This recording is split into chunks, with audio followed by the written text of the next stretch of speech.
In our last video, we finished the 1500 block of Military Street, and we crossed over and went into the 1600 block. We already looked at the southwest corner, but today we want to look at the southeast corner. And this will take up the whole video, I'm sure. Not just one location, but what the location is all about. This corner is where the trolley barn used to be, or some people, the streetcar barn. It wasn't right on the corner. There was an outbuilding from the trolley barn that sat right on this corner, a small building that contained an office and some other things in there.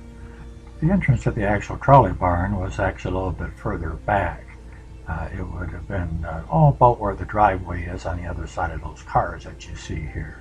This map gives a pretty good idea how the barn was situated. That's the corner of Griswold Military, and you can see the homes lined up along Military Street. You can see that outbuilding we're talking about. This is a substation. You see an office there. And then to the right of that is where the actual barn was. Something that this map shows is that the lighting inside the bus barn was pretty good. Considering what electricity was like back then, they supplemented that light with skylights. You can see they had big skylights, and they also had smaller skylights as well. Here's a photograph of that car barn. The front of it would have been facing Griswold Street. You can see it's near the river in the background there to your left. You can see the St. Clair River there going by. And you also notice that it has one set of tracks that appears to going into the center door, which is the largest door. And then, well, we'll take a little bit closer look at that. And then I want to show you another photograph. There's a couple of differences that we'll look at. Notice that there's four rather large windows, two on each side of the entrance on the ground floor. And in our next photo, we'll see something a little bit different. As we get a closer look at this trolley, it would appear that this would be taken during the summertime, or certainly a nice spring or fall weather, because the trolleys had open cars during the summertime and closed cars during the wintertime. A lot of places had two separate cars for this, and later on they were able to convert one car both ways. I'm not sure during this time period what it would have been. This is an electrified trolley. You can tell by the rod that goes up from the roof of the trolley, and you can see where it hooks to the wire. That very top part where it hooks to the wire, that's where the trolley gets its name, because that part is called a trolley. The pole that extends from the trolley is called the trolley pole. And the difference between a trolley and a streetcar, basically there is no difference. They're both pretty much interchangeable. To the left of the entrance, right on the corner, there was a small office. Behind that, there was a repair shop, and then behind that, there was a paint shop. So everything could be done right in the car barn. In this diagram here, we see several tracks going into the car barn, rather than just the one that we saw in the previous picture. But in this next picture, it looks like there are several tracks going in. And that's this photograph right here. This photograph shows actually two cars that at least look like that they're able to go into the barn, and one car coming out here, or else going in. I'm not sure which way it's going. But if you look closely, you can see several tracks going into the building from the outside. And so that would match up pretty much with the diagram. So they made some changes along the way. And I wondered if they didn't take those large windows and enlarge them even more and make entrances out of them. As we get a closer look at this car, you can see all the windows are in it. In the early to mid-1800s, public transportation in most major cities was provided by a horse-drawn omnibus.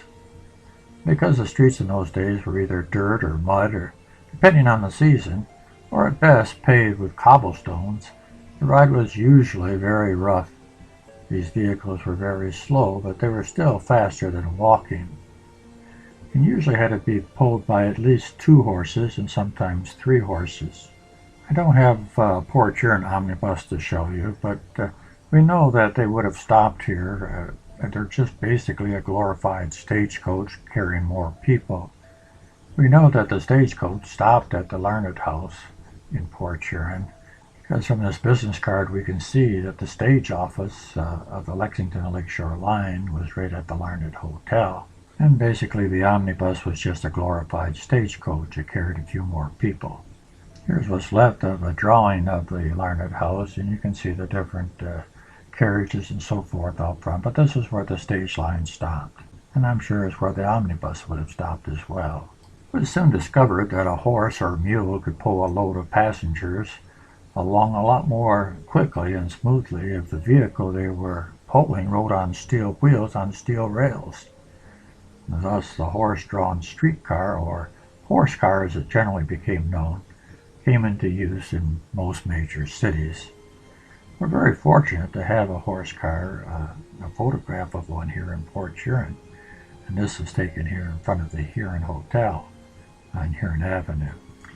You can see the driver holding the reins in the front, and if you look at the signage down below, it says Grand Trunk and Military Street, and at the top it says Port Huron and Gratiot.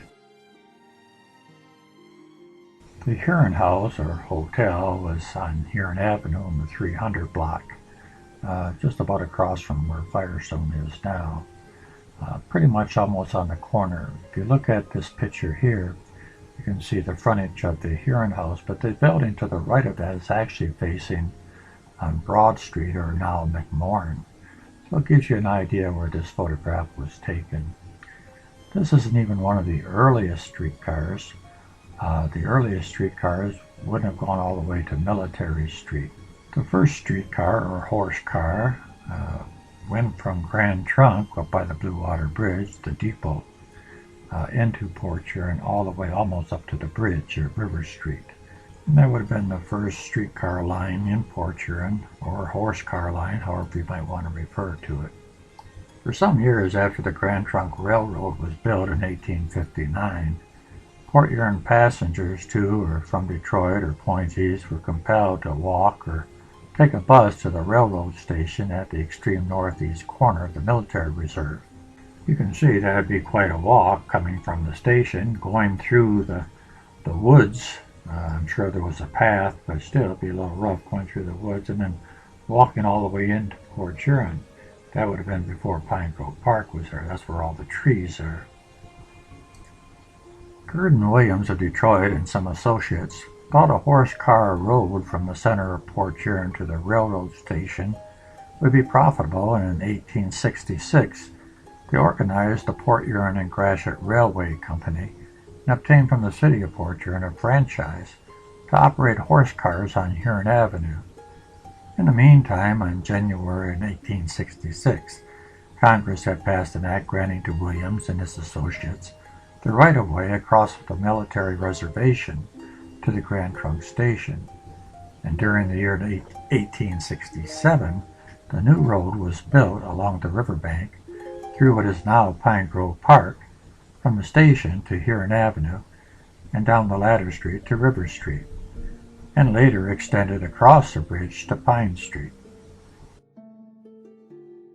In this diagram you can see that dark black line going from the Grand Trunk Station up by the bridge, going down to River Street, and then you can see the extension to the left. This is 1869 to 1872. That dotted line, that's when they went across the bridge and onto Military Street as well.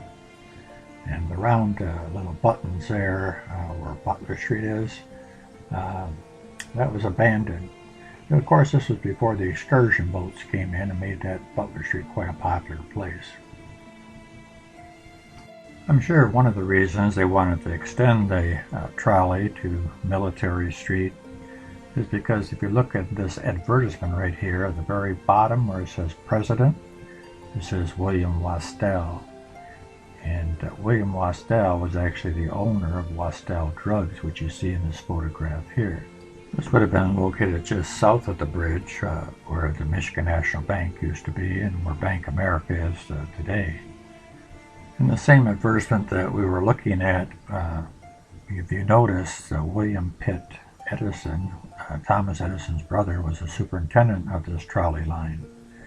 As a side note, the mother of Pitt and Thomas Edison made curtains and cushions and the floor coverings for the new cars. It also said that the trolley fare for the daytime was 10 cents and the trolley fare at nighttime was 25 cents. This little trolley has always been a puzzlement to me. Main reason is I don't see a horse.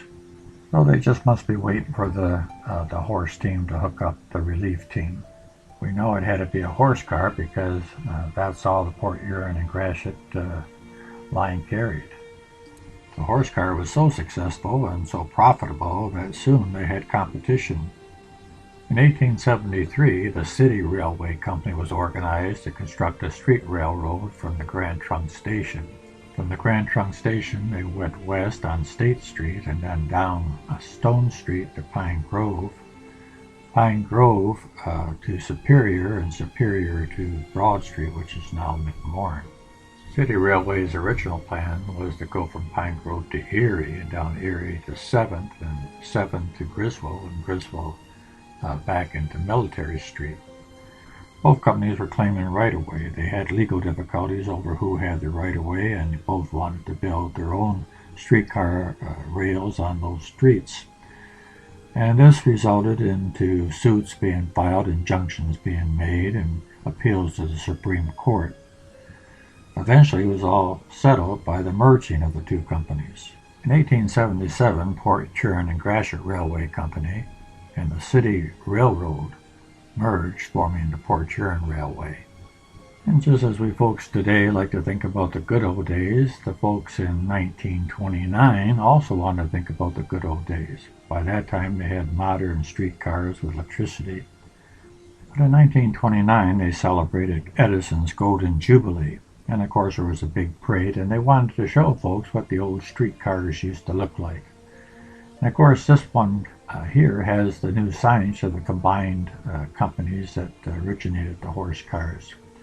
Port Huron Street Railway in 1879. And here we see that same streetcar in the parade, and this fellow here on the bicycle is just riding along, keeping right up with them. Before we leave the horse car, I came across this in my research about the horse cars. When a horse had to pull a car up a steep hill, they would, of course, get up to the top of the hill, and then coming back down, the horse would actually get on the car and ride all the way back down, and the brakeman would apply his brakes as necessary and just let gravity take its course. This, of course, had nothing to do with Port Huron. There was no big hills like that the horse cars had to go up, but I thought you might enjoy it. I did.